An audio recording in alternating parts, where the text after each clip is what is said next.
Hello everyone, it's Lindsay, and today I'm back with another entry using the Holy, Holy, Holy devotional kit from ByTheWell4God. I am working in day 3. I know I'm a little bit behind some of you guys, but that's okay. I'm done getting anxious about being behind because I think there's a lot of us that fall behind, and so maybe it'll kind of give you guys some encouragement to continue on, to finish it, and to get caught up.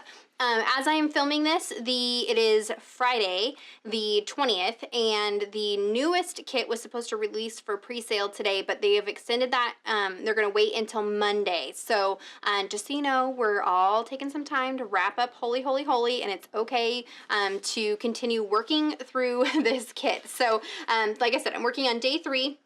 We're talking about how God is a holy God and he is set apart and different from us. And then one of the prompts that they have for us here is to describe how Jesus demonstrates the earthly example of what it means to be holy. So I'm going to do some journaling in my notebook, but I'm going to be journaling in my Bible in John chapter 4 verses 24 that says, God is spirit and those who worship him must worship in spirit and truth. So I'm just going to create a fairly simple entry today. I was inspired by this sticker here with the little watercolor church scene. So we're going to do a little bit of very loose abstract watercolor to kind of fill in a scene behind these die cut pieces. And then I've pulled out some stamps. I've got the page stamp and the elemental alpha stamp, and I'm going to just be stamping a title, do some journaling, and call it good. So let me go ahead and put you on fast forward and we'll get this page put together. All right, so we're going to keep it nice and simple and easy today. All your entries do not have to be overly complicated like the ones that I normally show in my videos. So I'm hoping today's will be nice and simple for you guys. So I have these watercolors off to the side. I just sprayed some water on them to activate them. As I'm sitting here to do this voiceover, I realized I probably should have pulled out my swatch cards from ByTheWell4God to use for watercolors. So if you don't have, an abundance of watercolors, you do get those swatch cards in your devotional kits, and you can save those. I'll link a video down below where I show how to use them, how to store them, and then use those to paint an image similar to this. So learn from my mistake. Remember the products that you have, but I'm using these Primo ones for today, and I'm doing a couple different techniques here. I started with wet on wet, so what you may not have caught was that I sprayed a little bit of water on the page first down towards the bottom, and then I just dropped in some of that brown color to add the ground. And then as I'm working my way up, I'm starting to kind of touch dry paper, and so that's wet on dry. And then sometimes I'm going in and adding some variances in the bushes there, some different colors, and that's wet on wet. And really, it's just loose and messy. It does not have to be perfect. So you can see here, I'm just making blobby kind of images that resemble what I'm trying to make. So a ground with some bushes. I'm going to add a tree here in a minute.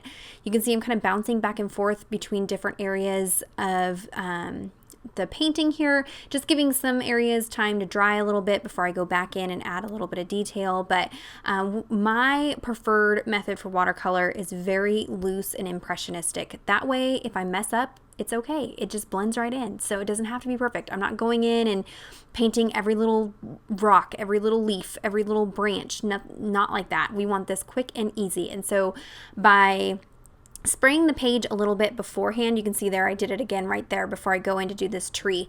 It just kind of helps the watercolor move and keep that organic look to it.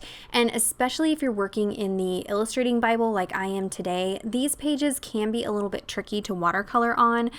This page is not prepped. I don't have any watercolor ground or gesso down on the page. It's a naked page. So by spraying the water first kind of helps the watercolor move on this particular paper. But just keep in mind, you don't want to work it too much. You can see I'm just kind of tapping the paper with my paintbrush. I'm not doing big strokes. I'm not going in and adding tons of detail. I'm just plopping color down, guys. It does not have to be complicated at all. It just takes a few minutes to add this in. I keep trying to bring in those die cuts and that sticker just to kind of get sizing set up and proportions and things like that, so you can kind of, stage that as you go along. Once you get your initial layer, you want to dry that. And then now I can go in and add more details on top of watercolors. So the nice thing about watercolors is that they build up layer upon layer, and that's where you really start getting some of the details.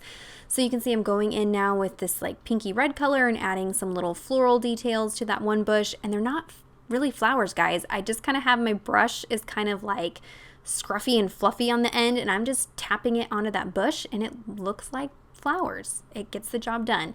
And then down here I'm going to add some little mini flowers, little tufts of grass, and add those in there. Again, it's not like making, you know, little petals and leaves. It's just tapping the paper. So don't let, I know some of my videos can be very labor intensive, lots of technique, lots of product, lots of different things going on. It does not always have to be like that. It's okay to just slop some paint on there, do some journaling, and spend more time in the studying and the praying and all that part of it, and not getting caught up in the art part. So I hope that this kind of inspires you to do some simple entries as well.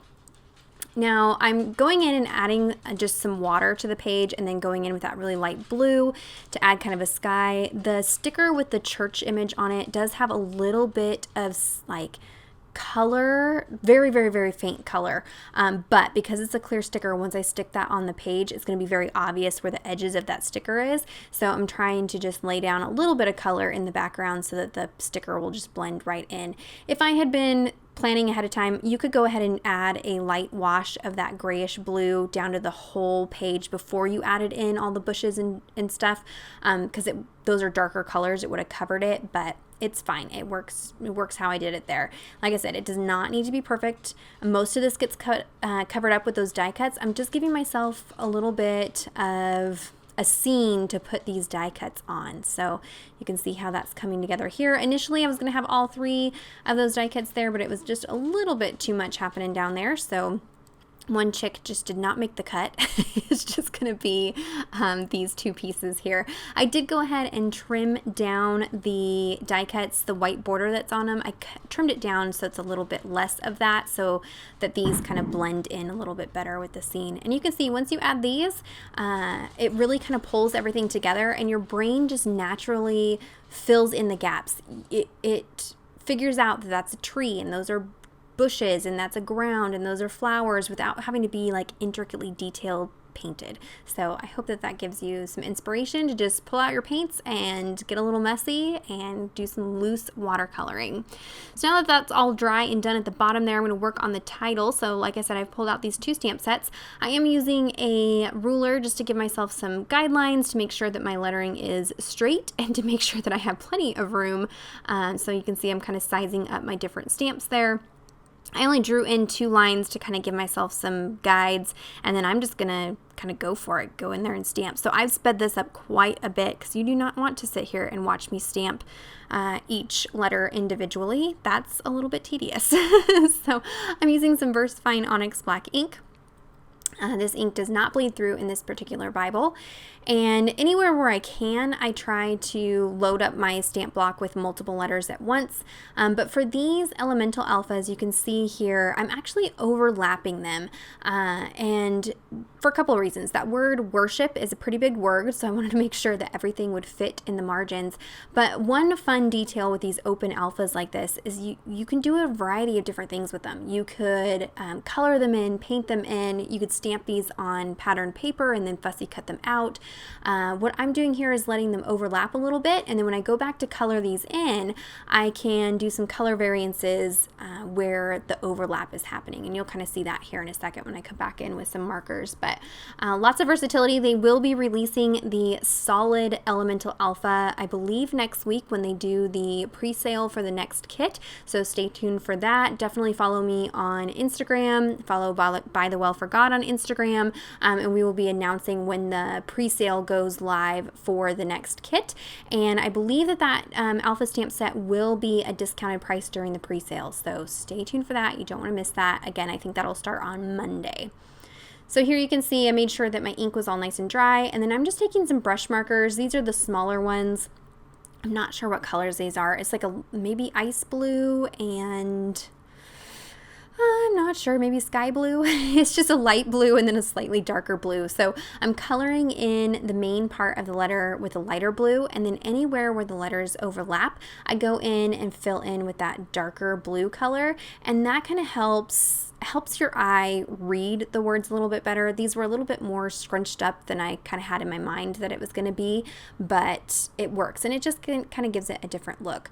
When you color over your watercolors, you want to make sure that you scribble off your marker on a scrap piece of paper, because that marker can pick up some of the watercolor, because watercolor is water reactive, so it reacts to moisture. It doesn't ruin your markers. You just want to make sure you scribble them off before you put them away.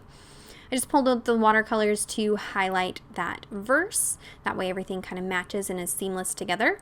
Used one of the tabs from the kit, and now I'm just going through my washi to decide what washi I want to use there. The washi colors that come in the kit didn't quite match the colors that I'd used on this entry, so I'm pulling one from my stash here. Anytime I do tab clusters at the top, I like to add some washi just to reinforce things so that my page doesn't tear or flop over at the top there. This little bow clippy came with the kit, and I like to deconstruct them, so I'm actually pulling it completely apart and just going to use one layer of the fabric, and then I like to just do an overhand knot. It just kind of gives you a different style of a bow, and then now I've got the other piece of fabric that I can get twice as many bows out of now, so just a way to kind of stretch your products when you have them.